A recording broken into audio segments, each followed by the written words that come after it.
Hi అండి. సింపుల్గా veg pulao ఇలా ఒకసారి ట్రై చేయండి. నిజంగా టేస్ట్ చాలా బాగుంటుంది. నేను ఒక 5 మంత్స్ నుంచి సేమ్ ఇలాగే చేస్తున్నాను. పులావ్ కోసం మీ దగ్గర ఏ వెజిటబుల్స్ ఉంటే అవి కట్ చేసుకొని పక్కన పెట్టేసుకోండి. తర్వాత కుక్కర్లో ఆయిల్ వేసి చెక్క, లవంగాలు, ఇలాచి, బిర్యానీ ఆకు, ఉల్లిపాయలు కూడా వేసి ఫ్రై చేయండి.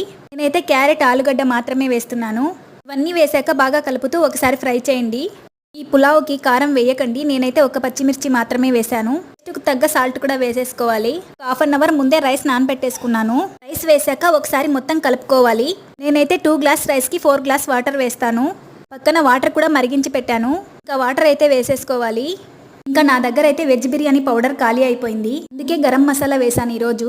ఇంకా వేరే ఏ పౌడర్లు వేయకూడదు ఈ పలావ్కి. ఇలా చేస్తేనే టేస్ట్ బాగుంటుంది.